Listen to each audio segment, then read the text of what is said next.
Hi guys! Thank you all for coming. When I get famous, you'll be the OGs.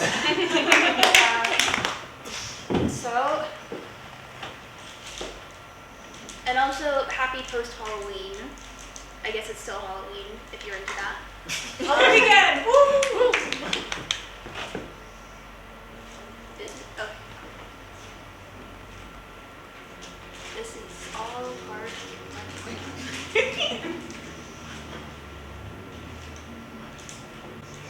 Hi!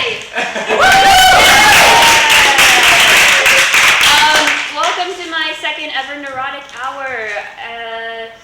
Just a quick heads up, there are going to be spoilers about Death Trap films. No! You signed up for this, so I did just to make things fair. I threw in some fake spoilers. You don't know what's real and what's not. It's another part of my mind games. I should have this microphone closer 1 second. I didn't really think about the microphone when I was making the table. Okay. So, what is a Death Trap film? It's also like a Death Trap escape room films. So, it's a genre of movie where 5 to 9 characters are trapped in a bizarre location and must solve psychologically pressuring challenges in order to survive. So, challenges do mean like moral quandaries and stuff, but it doesn't mean battle royale where people duke it out.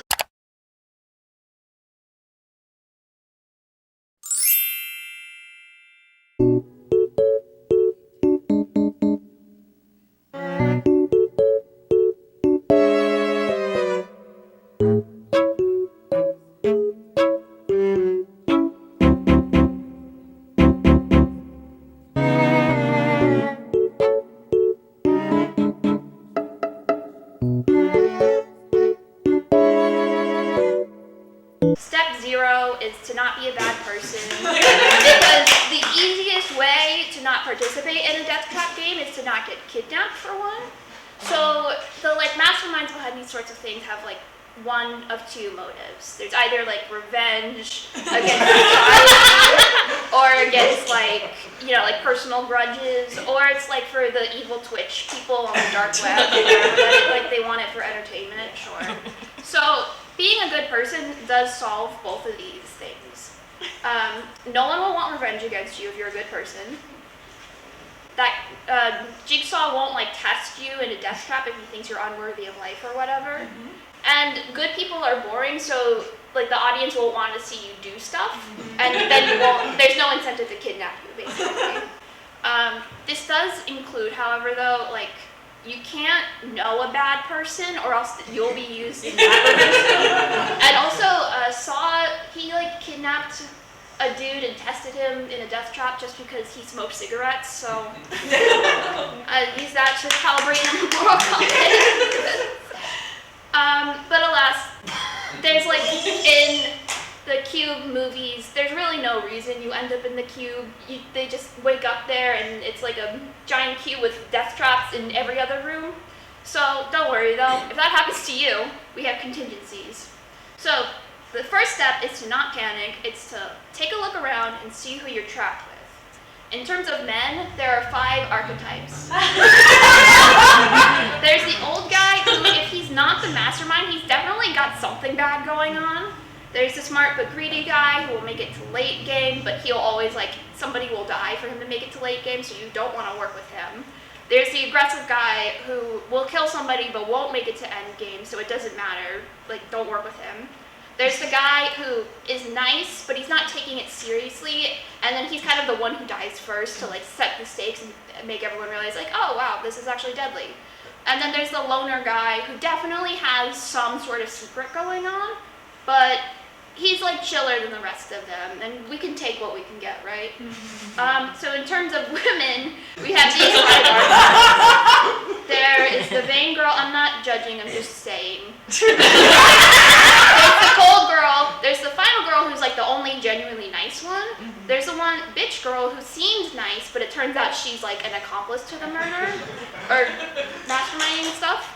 And then there's the one who's you want her to be cool so bad, but she just kind of dies early on because she forgets like a decibel or something. And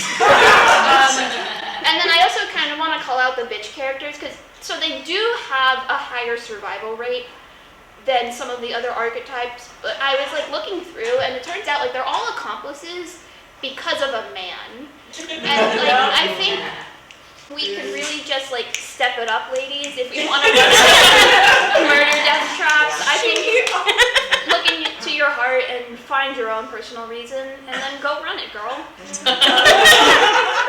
So those are your archetypes. In a wonderful society, everyone would get along and trust each other, but there are menaces in this world who will throw vital clues on top of a frozen lake, and when you go to get it, the lake breaks and you fall and drown. So we have to figure out who our allies are. These are going to be your allies, like, in terms of archetype. It might be weird to see the old guy and the bitch character, because they are probably bad people, but it's the, like, keep your friends close, keep your enemies closer kind of thing. If they like you, they probably won't want to kill you. And then the final girl's going to want to, like, she'll team up with you because she's nice or whatever. And then the secretly a loner guy, and these two as well, they're going to want to team up with you if you're useful. So that leads us into step 2. Oh, I forgot about that. Step 2, be useful. So after crunching the numbers, I think the best way to be useful is to be good but not great at puzzles. So this also goes into our 2 like motives, so to speak. Revenge, if you're useful, people will want to keep you, obviously, but if you're so good, the bad guys will want to bump you off because you're like ruining their plans or whatever. And then in terms of entertainment, people like, you know, when an underdog's winning the game, but if you're like a cocky bastard, they're going to want you dead. And when they want you dead, you're dead. So, how to be good at puzzles? Well, you could do like game theory and statistics and like fucking math, but that's for nerds. You could also get so strong that you can just kind of brute force the puzzles, but that's also for nerds. So, after crunching the numbers, I figured the best way to get good at puzzles quickly is to play Roblox. Now, admittedly, I'm amazing at puzzles, so I've never played Roblox. But from my understanding, they have a variety of games that like test a variety of things. Like, if you can figure out what the fuck this means, I think you're smart enough to take on any puzzle. And also, the second benefit is that Roblox is filled with some of the most cruel, heinous enemies this planet has to offer 13-year-old boys. Like, a Roblox player is going to call me a slur or whatever. So I just feel like if I can withstand his hate, I can withstand like whatever Jigsaw got for me. In terms of intellectual, though, because we still have moral quandaries to face.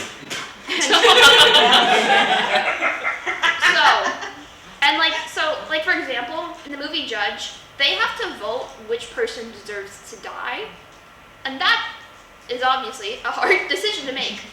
Like, how do you judge the worth of someone's life? And everyone has like different metrics and different philosophies. So what you need to do is get everyone on the same page. So you approach the group when they're making a decision and you ask them, what would a philosophy major in sophomore year of college do? And whatever answer you decide on, do the exact opposite. Like, okay, guys, a philosophy major is gonna cheat on their girlfriend and then justify it because Daddy Machiavelli said it was fine. Yeah, I do think he kind of looks like Mewey, Dog, and Goldberg, and I'm imparting that to you all.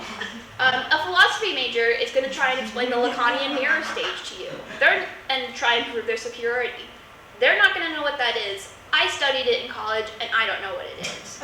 So if we reverse engineer that, and if a philosophy major can't make the right moral decision, if we reverse that, any decision they make is the right, or don't make, is the right decision.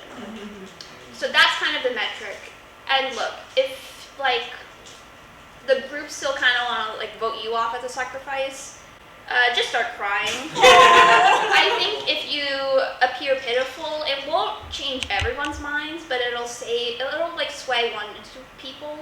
And like in Survivor, sometimes all it takes is like one vote to flip the tribal council. But unlike Survivor, I only recommend doing like sad emotions. I don't think you can do. Like basically, you're not the Black Widow Brigade. You can't flirt, and it's important that you don't try because it leads to my next step. Under no circumstances can you be horny in the death trap house. I get it. You guys wanna like get one last one in before you die. But we gotta be serious, folks. Horror movie tropes exist for a reason. Like, look, sex is intimate, it's delicate, it's vulnerable, it's weak. In the death trap house, like, literally, these two in the second Q movie go off to like have sex in a different room, and then it turns out it's a time dilation trap, which, if you don't know what that is, it effectively means like you're aging rapidly. So they decompose mid-sex. Do I know how to escape that? Not necessarily. Do I think they would have had a better chance if they weren't busy fucking? Yes. And also, just like, I don't know, don't subject her to that. She didn't consent. You have some dignity, people.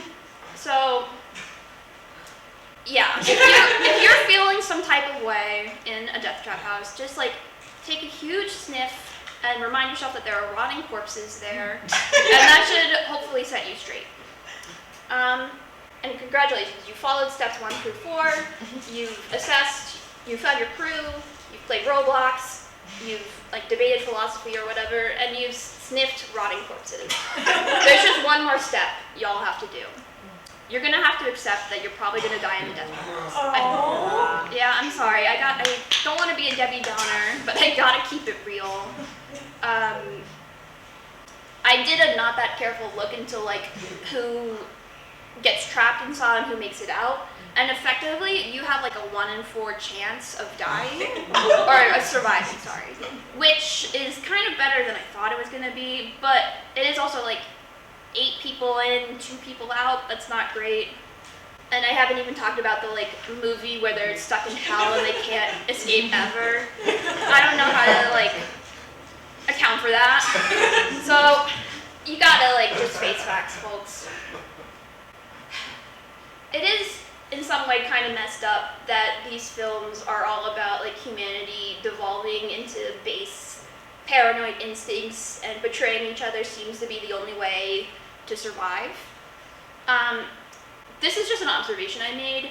In the 2023 Saw movie, Saw X, Jigsaw goes after people who like scam him out of vital health care.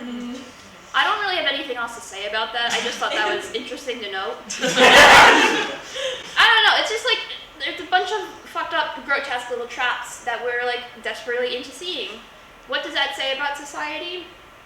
I don't know. I'm not really qualified to speak on that part, and also like I'm not judging anyone considering I've just dedicated a whole presentation to traps and shit, but if I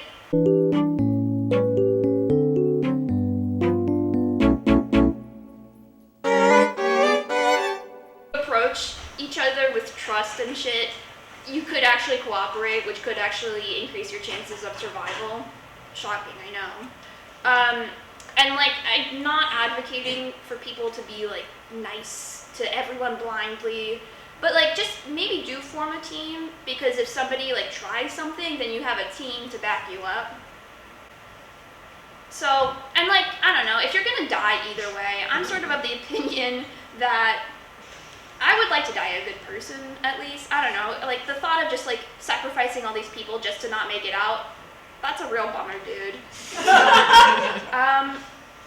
And like, I don't know, in other media, some of the baddest bitches are the ones who like fight for everyone to survive. I didn't talk about Alice in Borderland because it's a manga / TV show, among other things, but it did kind of like change my view on life a little bit, which is like crazy for a death game manga thing to do. Please watch it. So yeah, that's my spiel. I think if you leave this place with one thing, be kind, trust each other. Don't do it just because it's like the right thing to do. It does actually, I feel like, get a lot more shit done, and it'll increase your chances of survival, both in the death trap house and maybe outside. Who knows? But so, I am sorry for ending on like a sentimental note. In lieu of that, here's the panda from Funhouse to Scare You.